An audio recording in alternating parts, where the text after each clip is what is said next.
Hey everybody, wanted to go through some stuff on the testing requirements. We talk about you need to know what you need to know so that you can learn what you need to learn. Now I shot a video on this a long time back, it's on our YouTube, but at the same time I wanted to clarify some things and I made sure we're through it. Also, as you go through this, you will find out this is not as long a video as you think, so don't get frustrated. At the beginning, if you noticed on the video, I put white, yellow, green, blue, brown, red, black, and I put times next to them. Whatever belt color you are, you can just skip to that time and I'll explain everything you have to worry about for your rank for testing, as well as the things that we may do at testing that are not necessarily something that you're judged on. I'll also talk about what is an all or nothing. The all or nothings meaning there are some things at testing you get an overall scored average. Some of those things you can have good grades here and not so good grades here and it still averages out that you pass. Some of those things are all or nothing, meaning if you don't get that correct, you don't pass no matter how well you did on those other things. So we're going to talk about that now, starting with white belt. White belts have three things that they need to be able to do. One is contact skills. Now, contact skills, if it is a tactical cycle, then the contact skills are going to be based on side kicks and reverse punches. Now you're going to do number one, which is front leg, number one side kick, and you're going to do the reverse punch, make sure that's your back hand. Those are the contact skills we're checking. If it's a tournament cycle, and a tournament cycle means if any time during that cycle there is a tournament, for example, our February to April cycle, we had a tournament in March, therefore that was a tournament cycle. During tournament cycles, the contact skills are number one round kick, front leg round kick, and reverse elbow strikes. So those are the contact skills you have to worry about if you're a white belt.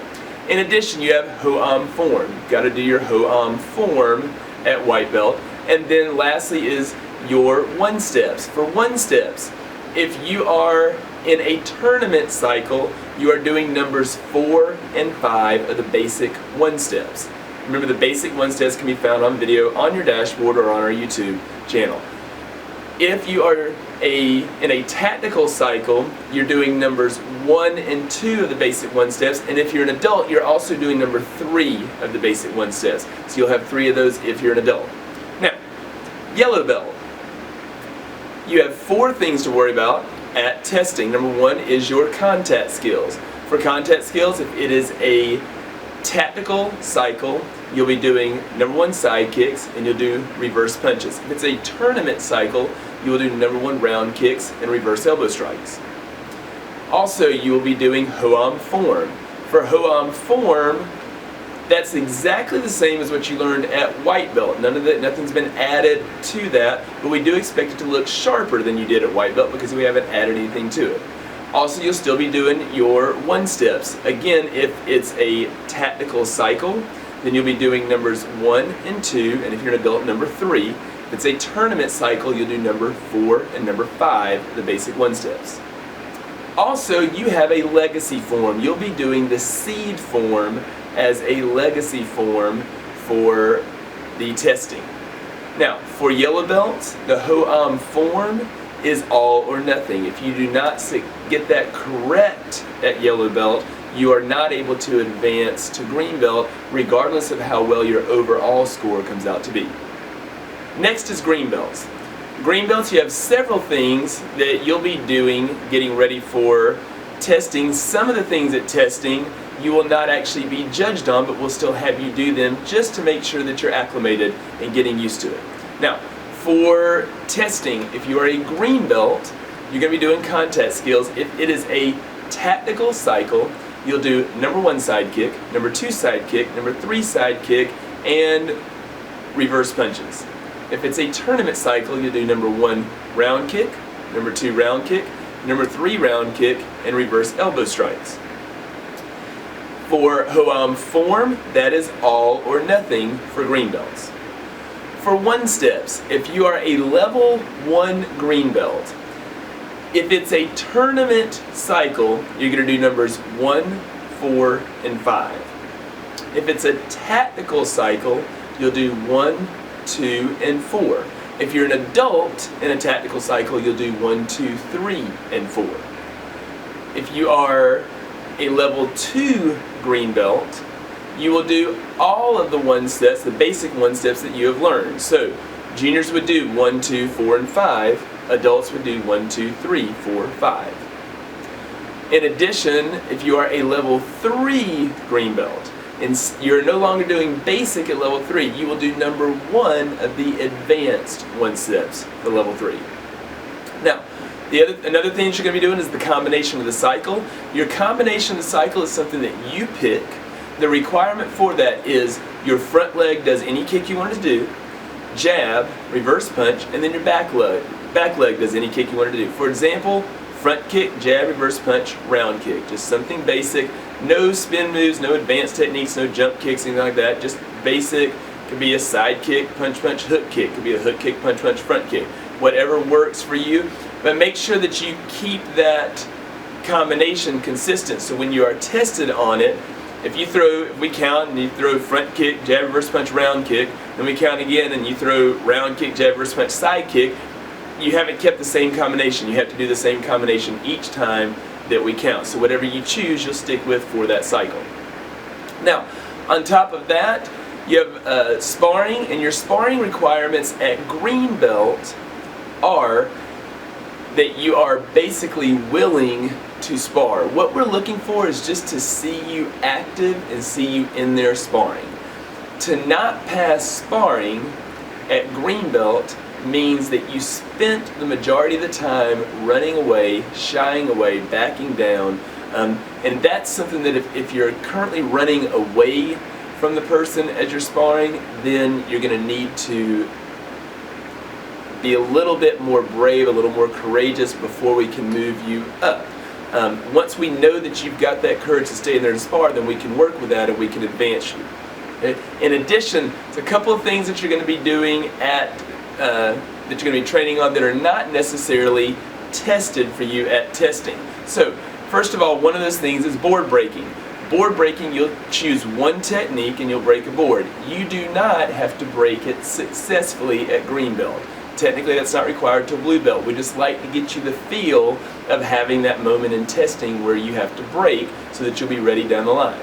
In addition, you'll be training on legacy forms. Now, legacy forms are going to rotate every cycle. So, depending on the cycle, you're doing seed, or you're doing sun, or you're doing plant. And those forms are on a separate video, as you know.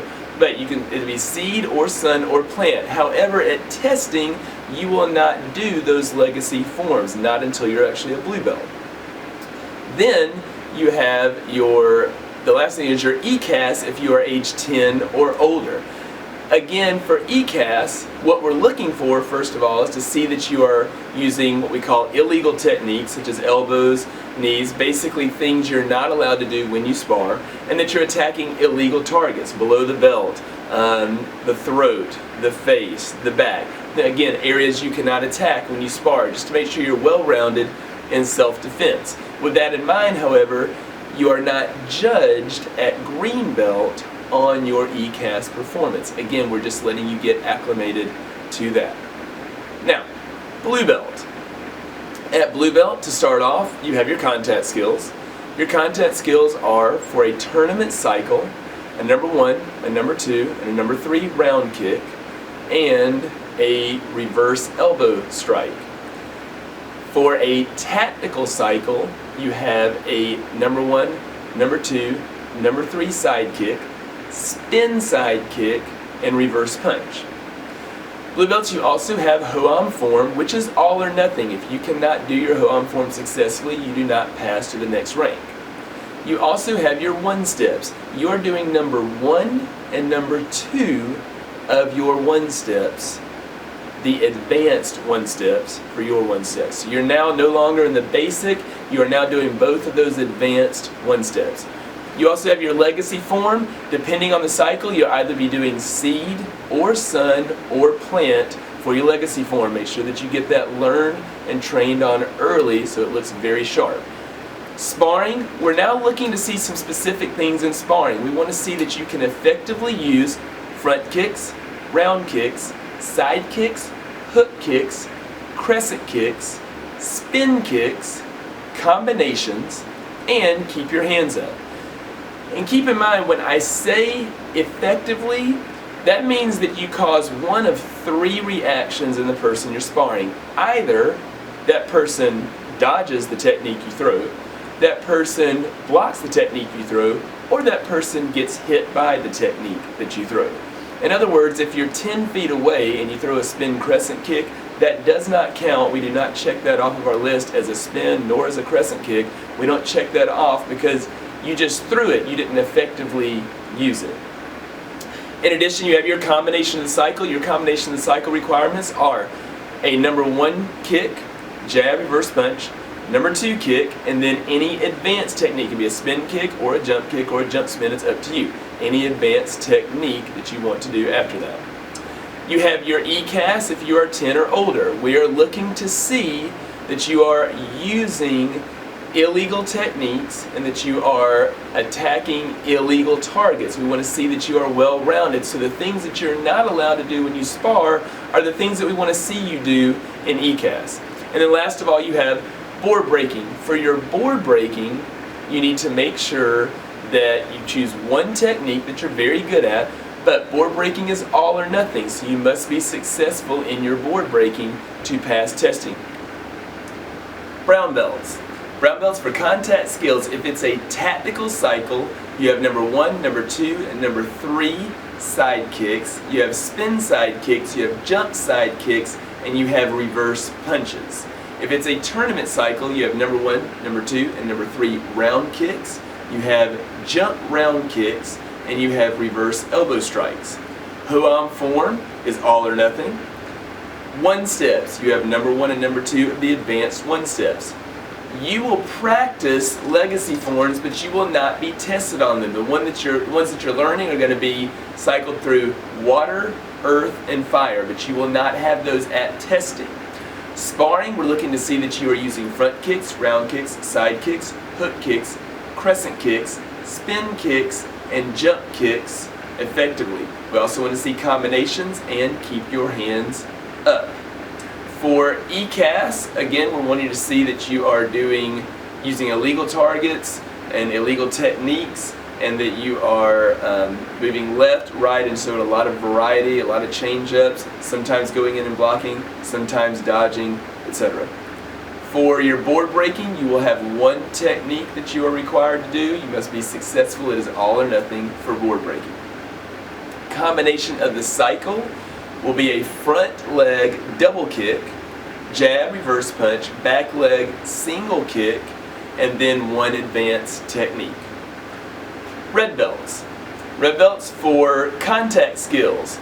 If it is a tactical cycle, you have number 1, number 2, number 3 side kicks, spin side kicks, jump spin side kicks, and reverse punches. If it's a tournament cycle, you have number 1, number 2, number 3 round kicks, you have jump round kicks, you have reverse elbow strikes. For your Hoam form, it is all or nothing. For your contact skills, you're doing number 1 and number 2 of the advanced for your one steps, you're doing number 1 and number 2 of the advanced one steps. For legacy form, you're either doing water or earth or fire, depending on which one will work on that cycle. That'll be required for you to do at testing. Sparring, we're looking to see that you're using front kicks, round kicks, side kicks, hook kicks, crescent kicks, spins, jumps, and jump spins, combinations, and keep your hands up.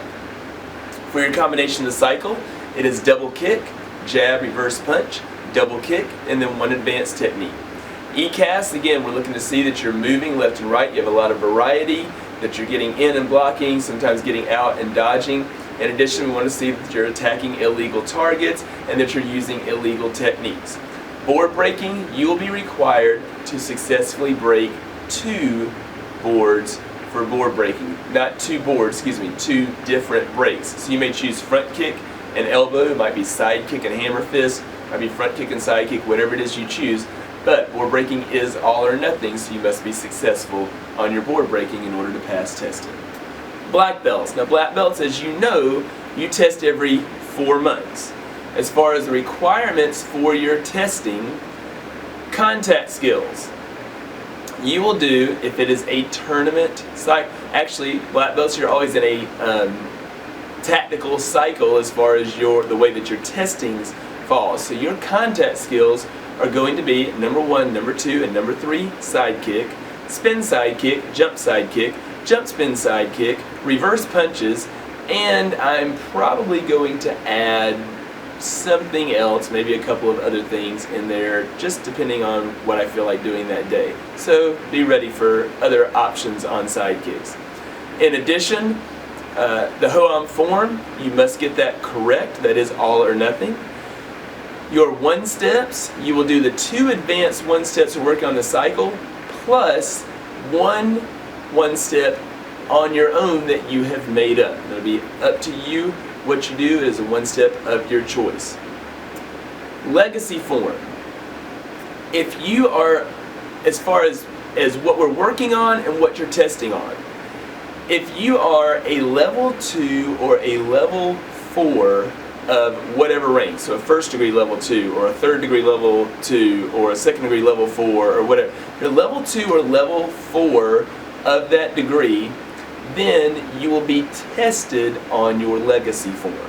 Now if you're a level 1 or a level 3 on that degree, you are not tested on the form, but you are still practicing it in class. Now for level 2s and level 4s, keep in mind, this is all or nothing, and it's very important to keep that in mind.